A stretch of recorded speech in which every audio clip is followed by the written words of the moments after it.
জঙ্গি মব সন্ত্রাসের জনক, অবৈধ অসাংবিধানিকভাবে ক্ষমতা দখলকারী, অর্থ ও ক্ষমতালোভী ফ্যাসিস্ট ইউনূসের পদত্যাগ, অবৈধ আইসিটি আদালতে জাতির পিতা বঙ্গবন্ধু শেখ মুজিবুর রহমানের সুযোগ্য কন্যা মাননীয় প্রধানমন্ত্রী দেশরত্ন শেখ হাসিনার বিরুদ্ধে দায়েরকৃত সকল মিথ্যা মামলা প্রত্যাহার ও সকল রাজবন্দীদের মুক্তির দাবিতে 10, 11, 12 এবং 13 এই 4 দিন ব্যাপী এদেশের গণমানুষের প্রাণপ্রিয় দল বাংলাদেশ আওয়ামী লীগ মাননীয় নেত্রী প্রধানমন্ত্রী শেখ হাসিনা কর্মসূচি ঘোষণা করেছেন।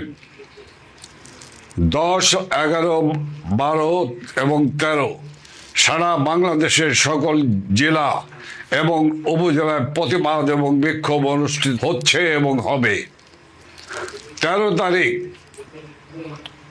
সকাল থেকে সন্ধ্যা পর্যন্ত ঢাকা মহানগরীতে লকডাউন পালন করুন। এই লকডাউনে গাড়ি ঘোড়া যানবাহন, অফিস আদালত, শিক্ষা প্রতিষ্ঠান, কল কারখানা সব বন্ধ রেখে এই অবৈধ জঙ্গি ইউনূস সরকারের বিরুদ্ধে আপনারা অনাস্থা জ্ঞাপন করুন।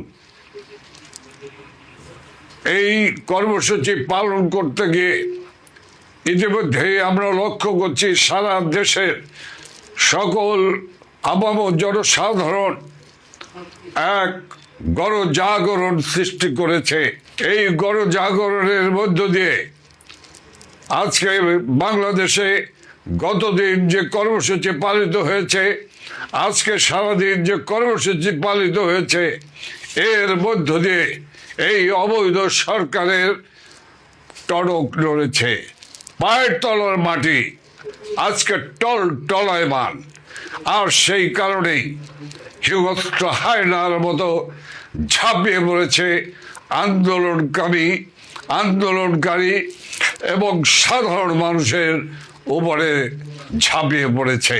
পরিষ্কারভাবে বলতে চাই, বাংলাদেশে যারা আইন শৃঙ্খলা রক্ষাকারী বাহিনী, প্রশাসনের সঙ্গে যারা জড়িত আছেন, আমরা পরিষ্কারভাবে বলতে চাই, প্রশাসনের যারা রয়েছেন অতি উৎসাহী প্রশাসনের কর্মকর্তা কর্মচারী এবং আইন শৃঙ্খলা রক্ষাকারী বাহিনী অতি উৎসাহীরা যে আচরণ করছে, এই আচরণ জনগণ গ্রহণ করে না। কাজেই এই আচরণ থেকে বিরত থাকুন। এই অবৈধ সরকারের আদেশ নির্দেশ পালন করার কোনো সুযোগ নেই। তাদের প্রতি আপনারা অনাস্থা জ্ঞাপন করুন। আপনাদের মনে রাখতে হবে, আইন শৃঙ্খলা রক্ষাকারী বাহিনী, বিশেষ করে আমার পুলিশ ভাইয়েরা, আনসার ভাইয়েরা, আপনাদেরকে মনে রাখতে হবে, এই সরকার ক্ষমতা দখল করার জন্য আপনাদের 3208 জন পুলিশ সদস্যকে নির্মম নিষ্ঠুরভাবে হত্যা করেছে। ওরা এই হত্যার বিচার করতে চায় না, আর বিচার করতে চায় না বলেই ওরা ইনডিমিনিটি দিয়েছে আপনাদের সহকর্মী, যাদেরকে নৃশংস নিষ্ঠুরভাবে হত্যা করেছে, যারা হত্যা করে ফ্লাইওভারের সাথে ঝুলিয়ে রেখেছে। যে পুলিশ কনস্টেবল বোন গর্ভবতী ছিলেন, তারস্বরে চিৎকার করে বলেছে, আমাকে বেরো না, আমাকে বেরো না, আমার গর্ভে সন্তান রয়েছে। এই পাষণ্ডদের, এই খুনিদের হৃদয় কাঁপেনি, তাকেও নির্মমভাবে হত্যা করেছে।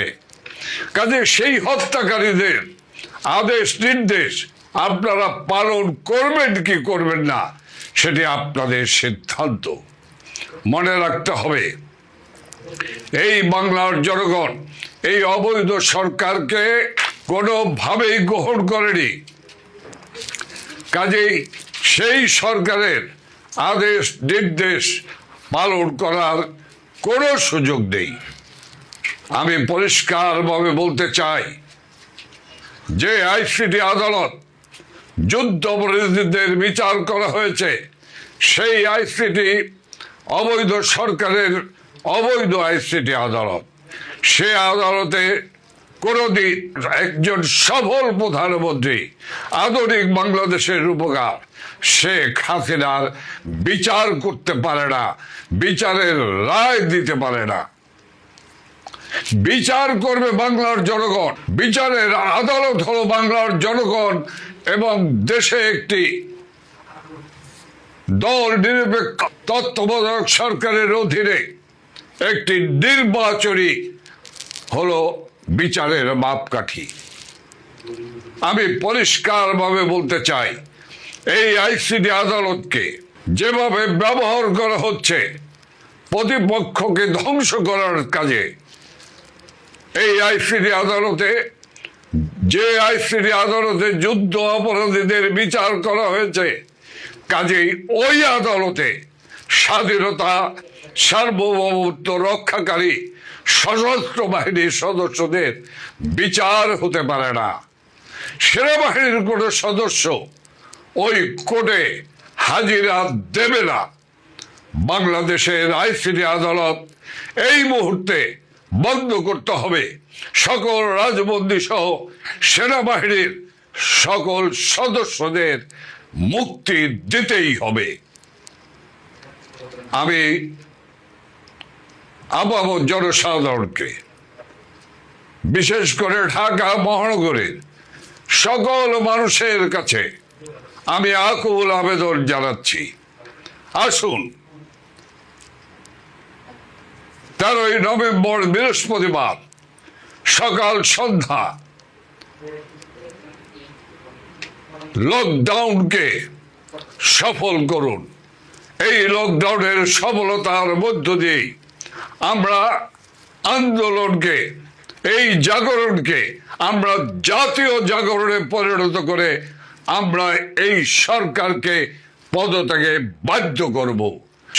সাধারণ মানুষের জীবন জীবিকা একটি দুর্বিষহ হয়ে দাঁড়িয়েছে। কাজেই এই সরকারের কোনো দায় জনগণের কাছে নেই, কারণ এই সরকার জনগণের সরকার নয়। জয় বাংলা, জয় বঙ্গবন্ধু, জয় শেখ হাসিনার জয়।